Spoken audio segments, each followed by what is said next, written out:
والا کون ہے؟ آج ہم نوجوانوں کو کہے آؤ نوجوانوں نماز پڑھو اور یہ عقیدہ اور منہج لے کر کے نماز پڑھیں گے تو میں تو سمجھتا ہوں اپنے نوجوانوں کو بیوقوف بنا رہا ہوں۔ اس لیے نوجوانوں سے کہتا ہوں پہلے اصلاح کر لو۔ سنیے، اللہ تعالیٰ نے مسلمانوں کو اس سال اس سے آرام پہنچایا، الحمدللہ اللہ کا احسان ہے۔ ابن کثیر کہہ رہے ہیں، ابن کثیر کے نام سنتے ہیں، تفسیر ابن کثیر پڑھتے ہیں، ماشاءاللہ امام ہے ابن کثیر، اہل السنہ والجماعہ کے امام ہے، الحمدللہ اللہ کا احسان ہے۔ اور جس وقت وہ شخص مرا، اہل سنہ اہل توحید اس کے مرنے سے بہت زبردست خوش ہوئے اور اللہ کا شکر ادا کیا۔ اور ایک کو بھی نہیں پاؤ گے کہ ہر آدمی اللہ کی حمد و ثنا کر رہا ہے کہ یا اللہ تیرا لاکھ لاکھ شکر اور احسان ہے کہ اسے تو نے عطا فرمایا۔ ہمارے بھائی بہت غمگین ہیں، اب کیا ہوگا؟ ایک ہی تو ہمارے پاس مجاہد تھا، ایک ہی تو ہمارے پاس مجاہد تھا۔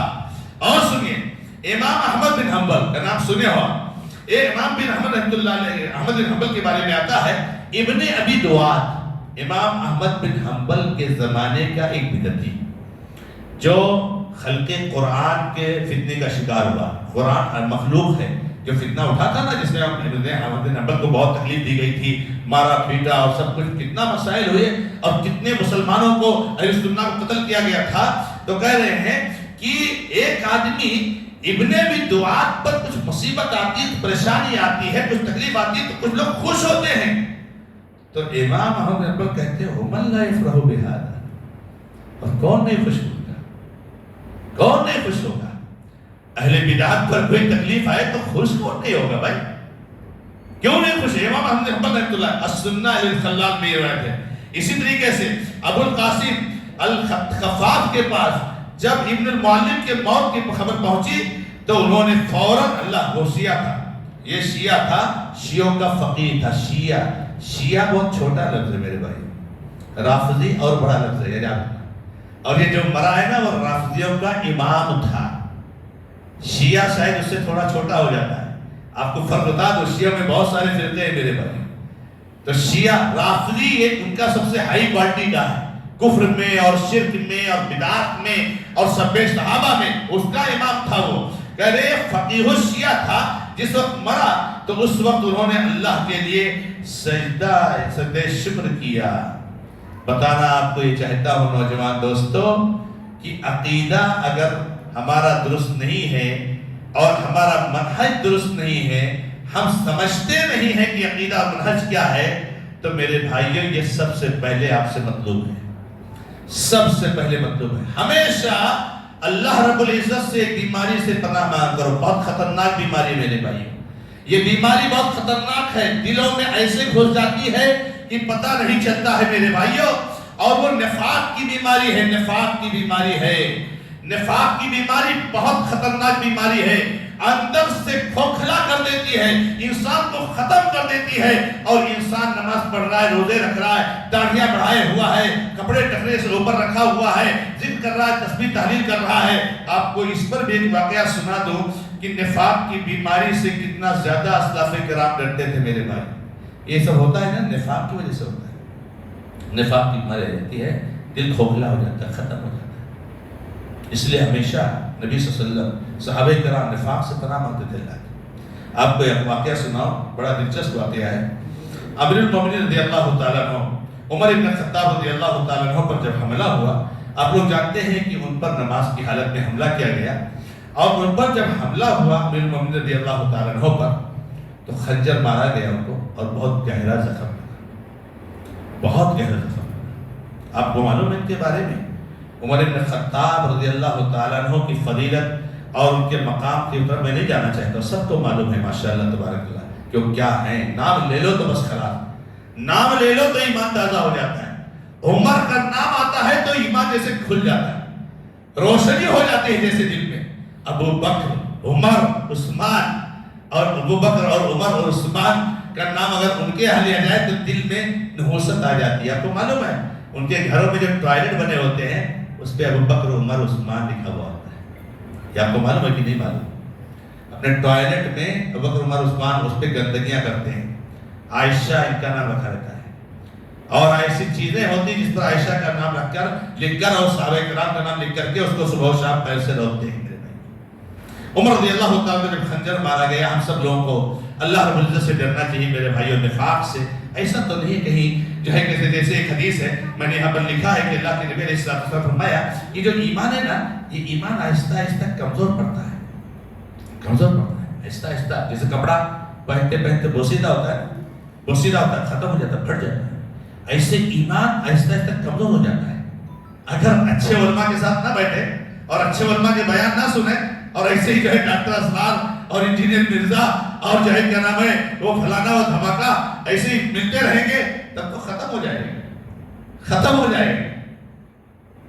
میرے بھائیوں، اچھے علماء کے بیانات سنو کہ ایمان تازہ ہو جائے۔ اللہ کے بندو، اچھے علماء کے بیانات سنو کہ ایمان کو قوت پہنچ جائے۔ میرے بھائیوں، عمر بن خطاب وہ شخصیت ہے، ان کو خبر ملی تھی کہ نبی صلی اللہ علیہ وسلم نے حذیفہ رضی اللہ تعالیٰ عنہ کو منافقین کا نام بتایا ہے، پتا چلا تھا اور منافقین کا نام بتایا تھا۔ اسی لیے ان کو کہتے ہیں صاحب و سر رسول اللہ، اللہ کے رسول کے رازدار، یعنی اللہ کے رسول کی راز کی بات یہ ہے۔ عمر رضی اللہ جب بھی ملتے تھے حذیفہ سے، حذیفہ کیا نبی صلی اللہ علیہ وسلم نے میرا بھی نام لیا، میرا بھی نام لیا؟ لیکن حذیفہ رضی اللہ عنہ نہیں بھی پتا کیونکہ وہ راز تھی۔ جب خنجر مارا گیا اور ان پر زخم بہت گہرا پڑا، اس کے بعد ان کو دودھ لایا گیا، پلایا گیا۔ دودھ پلانے کے بعد جو زخم لگا تھا تو دودھ انہوں نے پیا اور پورا زخم سے باہر نکلایا۔ جب ان کی یہ سچویشن ڈاکٹروں نے دیکھی تو اس کے بعد کہا امیر المومنین کچھ وصیت ہو، کچھ نصیحت ہو، کچھ خاص باتیں کہنی ہے آپ کو تو آپ کہہ دیجئے، لگتا نہیں ہے کہ آپ کی زندگی بچے گی۔ ڈاکٹری ناحیے سے، جیسے آج ڈاکٹر کیسے کہتا ہے بھائی زندگی کی امید نہیں ہے، جتنا دن رہیں لے جاؤ خدمت کرو، لیکن کیا ہے کہ نام امید نہیں لے رہا۔ اللہ تعالیٰ دے دے وہ الگ مسئلہ ہے، بہت سارے لوگوں اللہ تعالیٰ دے دیتا ہے، بھائی زندگی دینا اللہ کے ہاتھ میں، لیکن ڈاکٹری ناحیے سے جو ہے ڈاکٹر بھائی وہاں بھی اصول بھی تھے، تو کہا کہ امیر المومنین کچھ کہنا ہے تو جو ہے کہہ دیجئے، کر دیجئے، وصیت کر دیجئے، امید نہیں ہے کہ زندگی آپ کی بچے گی۔ سب سے پہلا کہا، جیسے ڈاکٹر نے کہا، اپنے بیٹے عبداللہ کو بلایا، عبداللہ بن عمر، عبداللہ بن عمر اور بڑے صحابی ہے میرے بھائی، ان کو بلایا تو لے کر ٹھیک آئے، ابا کیا ہے بیٹا جلدی جا کے حذیفہ کو بلا کے کھائے جا رہا ہے، ان کو منافقت والی بیماری کھائے جا رہی ہے۔ ہم لوگ کتنی بڑی بڑی باتیں کہہ دیتے ہیں اور اس کے بعد ذرہ بڑا ڈر نہیں ہوتا ہے۔ کس کو کیا ثابت کر دیتے ہیں، کس کو ہیرو بنا دیتے ہیں، کس کو زیرو بنا دیتے ہیں۔ جو ہیرو ہے اس کو زیرو بنا دیتے ہیں، جو زیرو اس کو ہیرو بنا دیتے ہیں، اور ڈر نہیں ہوتا کہ کہیں ایسا تو نہیں دل میں کفات آ گیا ہے۔ کھائے جا رہا ہے کہ جا بلا کے اللہ حذیفہ کو، حذیفہ رضی اللہ عنہ آئے، اللہ کے نبی صلی اللہ علیہ وسلم کا حوالہ دے کر پوچھا کہ حذیفہ تم کو اللہ کا واسطہ ہے، نبی صلی اللہ علیہ وسلم نے میرا منافقین میں نام لیا ہے کیا؟ میرا منافقین میں نام لیا ہے؟ کس کو دے رہے ہیں منافق؟ ہم سب دوسرے منافق، یہ منافق ہے، یہ منافق۔ اور یہ جو ہم کہہ رہے ہیں الفاظ اور جو بول رہے ہیں، یہ بڑی بڑی باتیں جو بول رہے ہیں اور جو لوگوں کا ذہن خراب کر رہے ہیں، اس کے بارے میں کبھی اپنی منافقت کے بارے میں سوچا ہے؟ کبھی کیا اپنے بارے میں کوئی سوچا ہے؟ کیا یعنی دین کی جو اصولی چیزیں ہیں ان کو ملیامنٹ کیا جا رہا ہے، ان کو ملیامنٹ۔ ارے بات تھی بھائی دیوبندیت تک، صوفیت تک، شافیت تک، حنفیت تک، مالکیت تک، حنبلیت تک، اتنی بات تھی، اس میں ہماری اور آپ کی بحث چل رہی تھی۔ اب آپ روافض کی بات کیا ہے، ان کو امام بنا رہے ہیں ہمارا۔ تو اللہ کے نبی صلی اللہ علیہ وسلم کا حوالہ نے کہا کہ تو کہہ رہے ہیں جیسے عمر رضی اللہ تعالیٰ عنہ نے ان سے پوچھا، حذیفہ کے آنکھوں میں آنسو آ گئے، آنسو آ گئے کہ یہ اتنا بڑا انسان اور مجھ سے پوچھ رہا ہے کہ نبی صلی اللہ علیہ وسلم نے منافقین کا نام لیا۔ ارے بھائی اللہ کے نبی علیہ السلام نے جنت میں نبی عمر رضی اللہ تو محل دیکھا ہے بھائی، اس لیے محل بنایا گیا۔ یہ کافر ہے، یہ جہنمی ہے، تو ان کا محل جنت میں تیار کیا ہوا اللہ تعالیٰ نے۔ نبی صلی اللہ علیہ وسلم کو جب اسلام معراج کرایا گیا، جو آپ کو جنت کی سیر کرائی گئی، تو جنت میں یہ تو بڑا شاندار محل نظر آیا، جنت خوبصورت محل پہلا، آپ مجھے جبریل یہ کس کا محل ہے؟ تو کہا گیا کہ ارے یہ عمر کا محل ہے۔ اللہ اکبر، عمر رضی اللہ تعالیٰ ایسے نہیں محل مل جاتا ہے. عمر کا محل ہے، اتنا شاندار جنت میں رہا ہے. نبی علیہ السلام کا دل کہہ رہا تھا کہ جاؤ اندر، چلے جاؤ، داخل ہو جاؤ، لیکن نبی علیہ السلام نہیں گئے اور آ کے دنیا بتایا، کہہ رہے عمر تیرا محل میں نے جنت میں دیکھا ہے. میرا دل کہہ رہا تھا کہ جاؤ، لیکن ایسا نہ ہو کہ تو غصہ ہو جائے گا، آپ کیوں میرے محل میں چلے گئے پہلے مجھ سے. میں آپ سے غصہ ہوں گا. تو بہرحال یہ عمر رضی اللہ تعالیٰ عنہ ہے. کہتے ہیں کہ ان کی آنکھ میں آنسو آ گئے، لیکن کہہ رہے ہیں کہ امیر المومنین میں جو ہے کیسے بتا دوں نبی صلی اللہ علیہ وسلم کی راز کو کہ آپ کا نام لیا نہیں لیا. اچھا ٹھیک ہے، اتنا بتا کہ میرا نام لیا کہ نہیں لیا. کہا نبی صلی اللہ علیہ وسلم میرے سامنے نبی صلی اللہ علیہ وسلم نے آپ کا نام نہیں لیا ہے، آپ کا نام نہیں لیا ہے. سنیے آگے. اس کے بعد عمر رضی اللہ تعالیٰ عنہ کہتے ہیں دوسرا کام باقی ہے عبداللہ، دوسرا کام جا میری اماں کے پاس. کس کے پاس؟ جا میری اماں کے پاس. اور اماں کون ہے؟ اماں عائشہ رضی اللہ تعالیٰ عنہ. اماں عائشہ رضی اللہ تعالیٰ عنہ. ارے عائشہ کا جب نام لیتے ہیں نا تو پاک دامنی کا پہاڑ ہے. پاک دامنی، ارے عائشہ جیسی پاک دامن عورت تو دنیا میں آج تک آئی نہیں ہے. بتاؤ کون سی عورت ایسی ہے کہ جس کی پاک دامنی ثابت کرنے کے لیے اللہ تبارک و تعالیٰ نے 10 اور 15 آیتیں نازل کر دی ہیں. میرے بھائی قیامت تک وہ آیتیں پڑھی جا رہی ہیں. اور مومنوں کا ڈاٹا ہے، سارے مومنوں کو اللہ ڈاٹا ہے کہ مومنوں جب تمہارے پاس یہ افواہ اڑی اور تم نے سنا، تم نے فوراً کیسے نہیں کہہ دیا کہ یہ جھوٹ ہے؟ کیوں نہیں؟ بالکل ایسا ہو ہی نہیں سکتا. تم نے ایسی باتیں سنی کیوں؟ افواہیں سننی نہیں چاہیے میرے بھائی. جو بھی کوئی کچھ کہتے بس سن لو، جو بھی کوئی کچھ سن لو. ارے ٹھیک ہے، کہہ رہا تھا کہنے دو. نہیں، ہر چیز نہیں سنی جاتی ہے میرے بھائی. کہتے جاؤ امی کے پاس، امی جان کے پاس جاؤ، کہو میرا سلام کہو.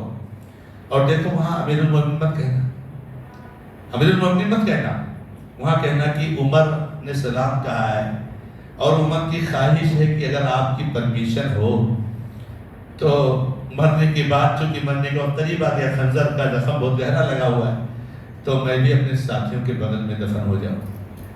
ابوبکر صدیق اور اللہ کے نبی علیہ السلام حجرہ عائشہ میں دفن تھے اور وہ اماں عائشہ کمرہ تھا. پرمیشن تو ضروری ہے کہ اگر آپ کی اجازت ہو تو میں بھی دفن ہو جاؤں. اتنا ہے پرمیشن. امیر المومنین مت کہنا، عمر کہنا. اور اس کے بعد جب گئے عبداللہ تو کہا عمر نے سلام کہا ہے آپ کو، اور کہا پرمیشن آپ دیتی ہیں کیا کہ اپنے ساتھیوں کے ساتھ وہ بھی دفن ہو جائے؟ تو کہا یہ ایسی جگہ ہے کہ جس کو میں نے اپنے لیے خاص کر رکھا تھا. میں چاہتی تھی کہ میں اپنے ابا اور اپنے شوہر کے بغل میں دفن ہوں.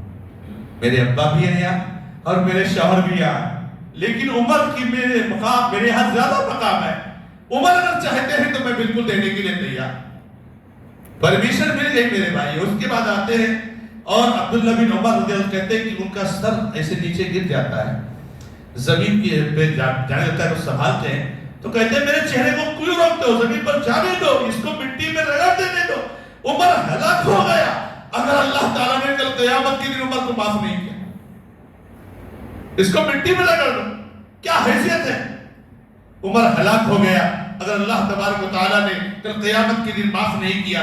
اور اس کے بعد ایک بات اور کہتے ہیں عبداللہ سن، اپنی بات سن عبداللہ، بات تو کلیئر ہو گئی ہے، لیکن ایک بات اور کرنا کہ جب میرا جنازہ لے کے جایا جائے گا اور میرے اوپر نماز جنازہ پڑھنے کی تیاری ہوگی تو جہاں تو نماز پڑھے گا وہیں پر تیرا ایک کام اور ہوگا کہ تو یہ چیک کرے گا کہ کیا میری نماز جنازہ پڑھنے کے لیے حذیفہ آتا ہے کہ نہیں آتا ہے. کتنا ڈر منافقت. کیوں بھائی حذیفہ کو آنے کی اتنی فکر کیوں تھی؟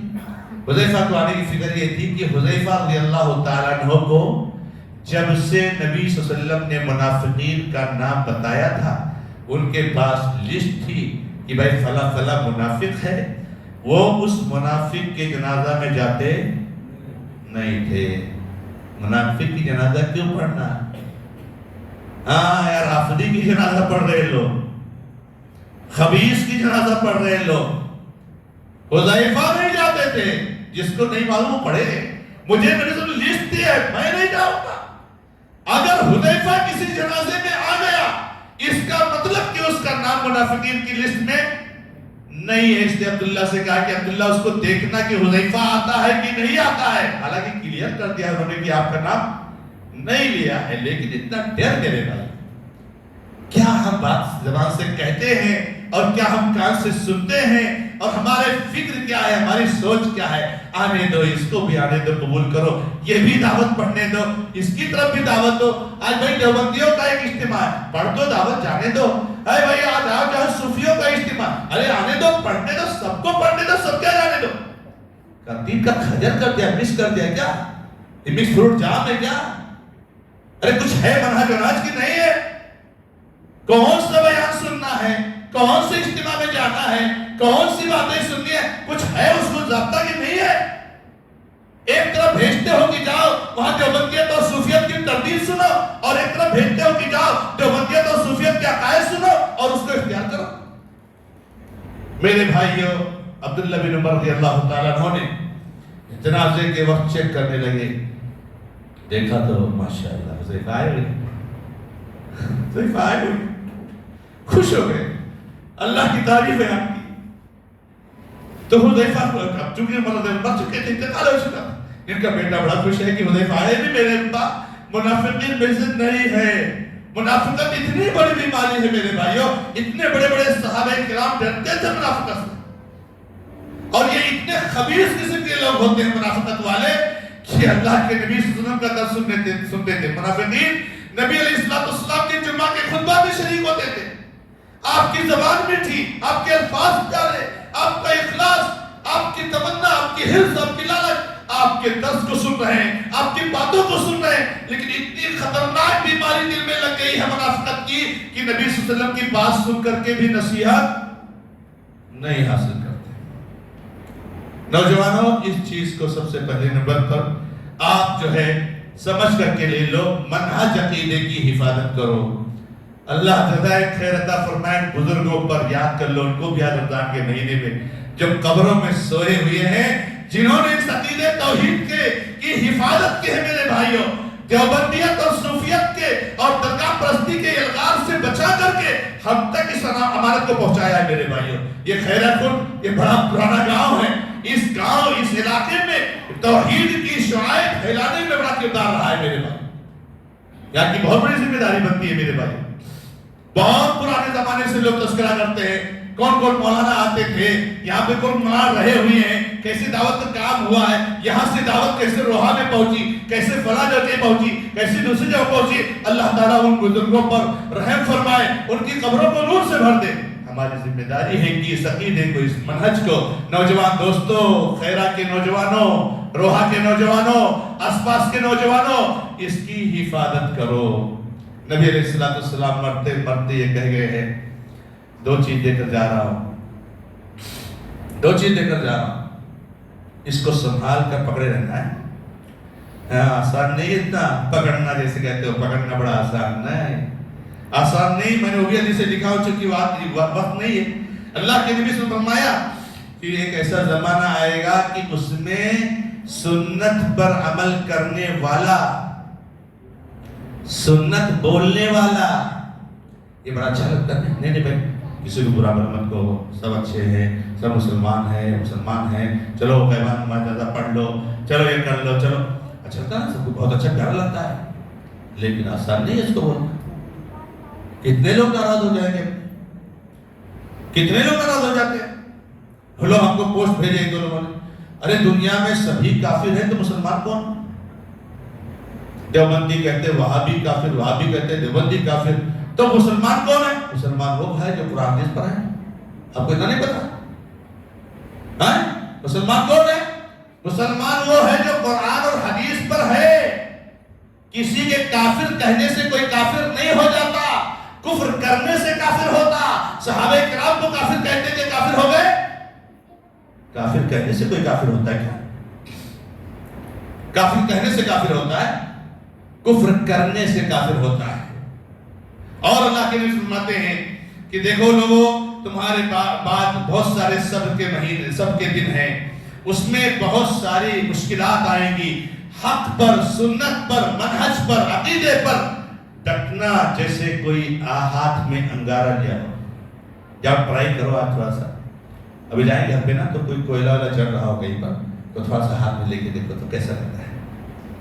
بہت اچھا لگتا ہے، پیارا پیارا، ہاں جھٹک دو چل گیا.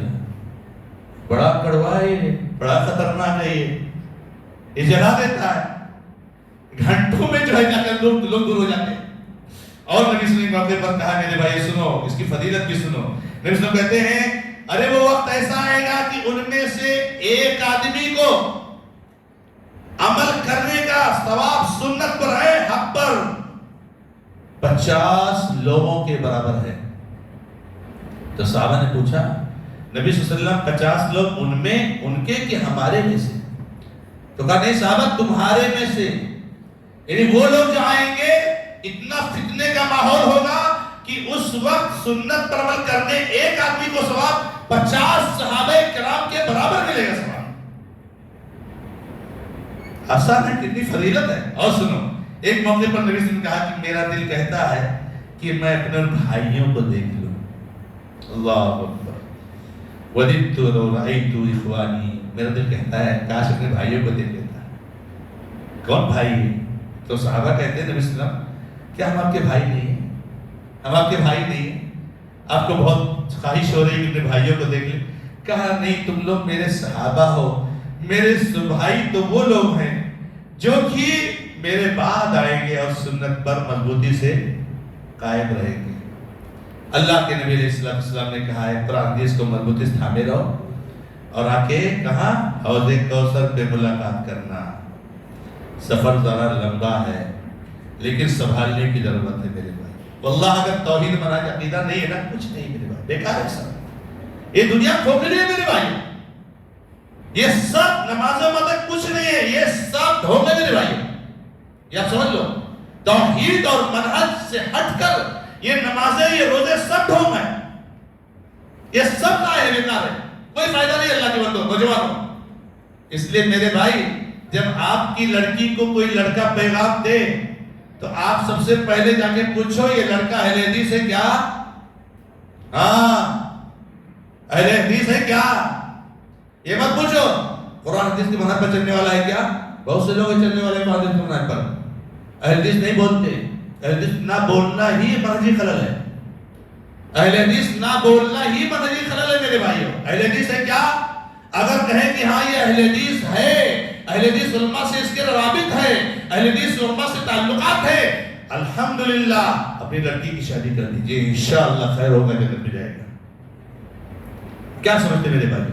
تو یہ میرے بھائیوں سب سے پہلی بات تھی جو میں آپ کو بتانا چاہتا تھا. اور دوسری بات جو آپ کو ہمیں اور آپ کو سب جس کی طرف توجہ دینی چاہیے وہ ہے کہ دینی شعائر اور دینی عادات اور ان ساری چیزوں کی قدر کریں. یہ روزہ ہے، یہ نمازیں ہیں، یہ تلاوت ہے، یہ ذکر ہے، یہ تسبیح ہے، تحلیل ہے، یہ جو اسلام کے شاعر ہے، یہ مسجد ہے، یہ عمرہ ہے. ان ساری چیزوں کی ہمیں اور آپ کو قدر کرنی چاہیے اور ہمیشہ اسلامی اقدار اور اسلامی تہذیب اس کو ہمیشہ میرے بھائیوں فوقیت دینی چاہیے، ترجیح دینی چاہیے. ہمارے بہت سارے بھائی ہیں جو کیا نام ہے کئی غیروں کی مشابہت کرتے ہیں، کئی غیروں کی تقلید کرتے ہیں. میرے بھائیوں نبی علیہ السلام کے بارے میں اللہ نے فرمایا ہے نوجوان دوستوں، چاہے بال کا معاملہ ہو، چاہے جو ہے کیا نام ہے لباس کا معاملہ ہو، چاہے بولنے چالنے کا معاملہ ہو، چاہے اٹھنے بیٹھنے کا معاملہ ہو، میرے بھائیوں اللہ کے بندوں نبی علیہ السلام سب سے بہترین نمونہ ہے، سب سے بہترین نمونہ ہے. لہذا آپ کسی اور کے پیچھے مت بھاگو، یہود و نصارہ کی تہذیب کے پیچھے مت بھاگو. اس تہذیب سے بڑھ کر کے کوئی تہذیب نہیں ہے، اس کی ہمیں اور آپ کو قدر کرنی چاہیے. اور تیسری بات یہ ہے کہ اعمال صالحہ پر استقامت اختیار کرنا چاہیے. رمضان کا مہینہ چل رہا ہے، روزہ رکھ رہے ہو کیا؟ روزہ رکھ رہے ہو کیا؟ محرمات سے آپ بچ رہے ہو نوجوان دوست؟ بہت سارے نوجوان ماضی میں آئے، کتنی مثالیں آپ کو دی جائیں. ابراہیم علیہ السلام خود نوجوان تھے، یوسف علیہ السلام خود نوجوان تھے، اور کتنے نوجوان کی مثالیں اللہ تعالیٰ نے قرآن کریم میں دی ہے. اصحاب الکہف کی مثالیں، کیسے انہوں نے جو ہے اصحاب الکہف کو دیکھی کہ انہوں نے چاہے کہ اپنے عقیدے اور منہج اور اپنے عمل کی حفاظت کے لیے کتنی بڑی قربانی دی اور اللہ نے ان کی کیسے مدد کی. تو اللہ تعالیٰ نے جہاں پر قرآن کریم میں ان الذین آمنوا کہا ہے، وہیں پر وعاملوا الصالحات کہ جنہوں نے عمل صالح جان نیک کام کیے. تو نماز کی پابندی کیجئے. نماز کو چھوڑنے کو نبی علیہ السلام نے کفر کہا ہے. ایک نوجوان کی یہ عادت ہونی چاہیے کہ وہ نماز کا پابند ہو. اور آج جو آپ کو صحت ملی ہوئی ہے، آپ کو جو تندرستی ملی ہوئی ہے، میرے بھائیوں کل یہ تندرستی نہیں رہے گی. اس لیے نماز کے عادی بن جائیے. اور آج آپ کا فائدہ یہ ہے کہ اگر آج آپ نماز کے پابند بنو گے اور کل اللہ نے کوئی بیماری دے دی اور آپ مسجد میں نہیں آ پا رہے ہو، تو جب تک زندگی ہے گھر میں نماز پڑھو گے، مسجد میں آنے کا ثواب ملے گا. اور اگر آج نہیں پڑھتے ہو اور کل بیماری ہو جاتی ہے پھر پڑھتے ہو تو مسجد میں آنے کا ثواب نہیں ملے گا، کیونکہ آپ کی عادت نہیں تھی. اللہ کے نبی علیہ السلام فرماتے ہیں کہ جب بندہ بیمار ہو جاتا ہے یا سفر پر چلے جاتا ہے تو جو کچھ وہ صحت اور تندرستی کی حالت میں کرتا تھا یا گھر پہ رہتے ہوئے کرتا تھا اس کو پورا مکمل ثواب ملتا ہے. تو اعمال صالحہ کا اہتمام کرنا یہ بہت اہم چیز ہے. اور اسی طریقے سے ایک بہت اہم چیز یہ ہے کہ فتنوں سے اپنے آپ کو بچائیے. فتنے بہت بڑے بڑے ہیں. کتنے قسم کے فتنے بتاؤ، سوچو، آج تصور کرو. نبی صلی اللہ علیہ وسلم نے کہا تھا کہ میں فتنوں کو ایسے دیکھ رہا ہوں جو تمہارے گھروں میں نازل ہو رہا ہے جیسے بارش کا پانی قطرات کی شکل میں گھر میں نازل ہوتا ہے. کیسے بارش برستا ہے تو ڈائریکٹ کنٹینیو جو ہے بوندیں اس کی گرتی رہتی ہیں، ایسے فتنے نازل ہوتے ہیں. کتنے فتنے، اور اتنے خطرناک فتنے ہیں. بادر بالاعمال فتنا كقطع الليل المظلم يصبح الرجل مؤمنا ويمسي كافرا. لوگوں فتنوں سے بچنے کی تیاری کرو، فتنوں سے بچنے کی تیاری کرو.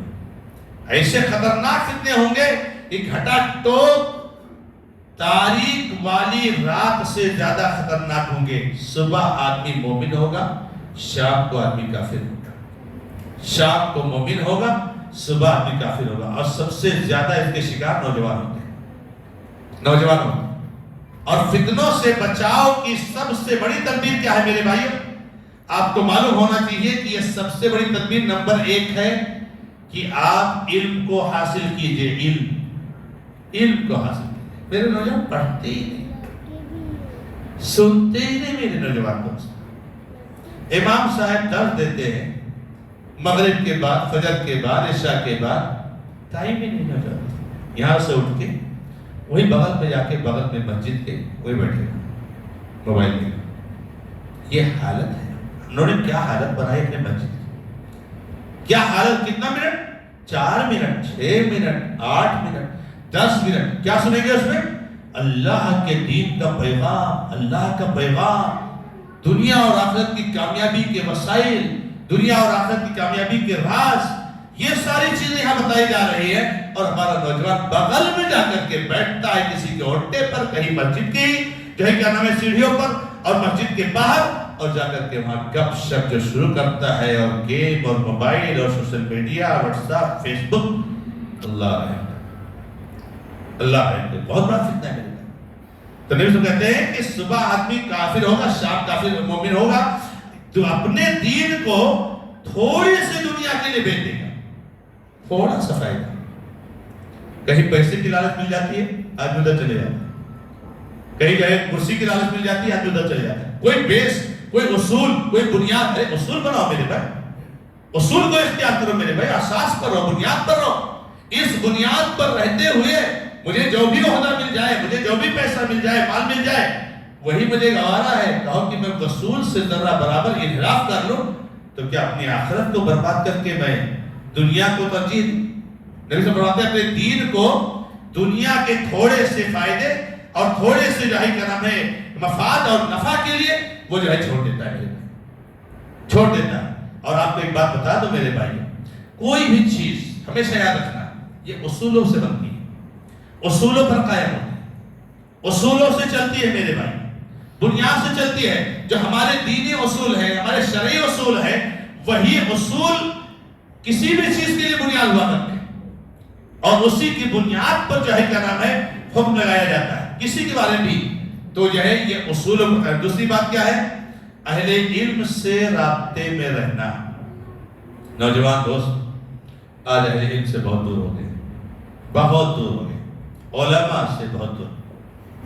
میرے بھائی ممکن ہی نہیں، ممکن ہی نہیں علماء کے بغیر آپ کی دینی رہنمائی، دنیاوی رہنمائی ممکن ہی نہیں. میرے نوجوانوں سے اللہ رب العزت نے جہاں پر قرآن کریم نازل فرمایا ہے، وہیں پر اللہ رب العزت نے رہنمائی کے لیے، قرآن کو سمجھانے کے لیے، قرآن کو بتانے کے لیے اللہ رب العزت نے محمد رسول اللہ صلی اللہ علیہ وسلم کو بھیجا. اور سنو اللہ کے نبی علیہ السلام کیا فرماتے ہیں؟ يَحْمِلُ هَذَا الْعِلْمَ مِنْ كُلِّ خَلَفٍ عُدُولُهُ. اس علم کو کون سا؟ دین کے علم کو، قرآن و حدیث کے علم کو، منہج سلف صالح کے علم کو، ہر جو ہے بعد میں آنے والے لوگوں میں سے اچھے لوگ، نیک لوگ اٹھائیں. اچھے لوگ، نیک لوگ، متقی لوگ، پرہیزگار لوگ ہیں. علماء سے رابطہ قائم کرو، علماء سے مسائل کو سمجھو، علماء سے جو ہے کرام کرو، اصولوں کے بنیاد پر جو ہے کرام ہے کسی نتیجے تک پہنچو. تو اس علم کو اچھے لوگ اٹھائیں گے. يَنْفُونَ عَنْهُ تَحْرِيفُ الْغَالِينَ وَامْتِحَالُ الْمُبْتِلِينَ وَتَأْوِيلُ الْجَاهِلِينَ. جو کچھ اہل بدعات، اہل شرک اس میں آمیزش کرنا چاہیں گے وہ چھانٹتے جائیں گے، چھانٹتے. آج 1450 سال گزر گیا، ماشاءاللہ تبارک اللہ. آپ جو عقیدہ صحابہ کرام رکھے ہوئے تھے بالکل وہی عقیدہ رکھ سکتے ہیں. کوئی پیچیدگی ہے؟ ایک دم کیسا تر و تازہ اللہ رب العزت کو رکھا ہے. اور انہی علماء کے ذریعے سے جو عقیدہ، جو منہج صحابہ کرام کا تھا اس منہج پر آپ بالکل آسانی کے ساتھ قائم ہو سکتے. اہل علم کے ذریعے سے اس کو سمجھو، اہل علم کی قدر و قیمت کرو. آپ نے امام شافعی وغیرہ کا قول نہیں سنا ہے؟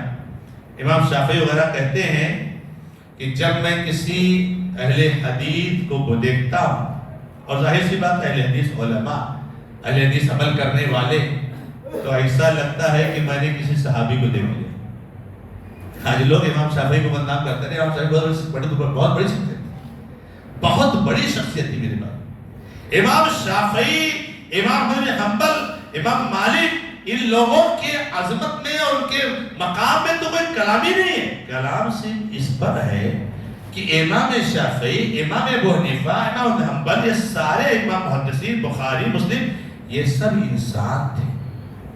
اگر کہیں کسی سے کوئی غلطی ہو گئی ہے تو آپ ان کی غلطی کو مت لیجئے، سنت پر عمل کیجئے. اتنے ہی صرف کہا جاتا ہے. یہ تو بعد میں آیا ہے میرے بھائی، بہت پہلے یہ نہیں تھا، یہ تو بعد میں آیا ہے. اب تو آیا ہے. آپ کو ایک کتاب بتاؤں، ایک کتاب اردو زبان میں ہے. ابھی تو میں نے جو کتابیں بتائی شاید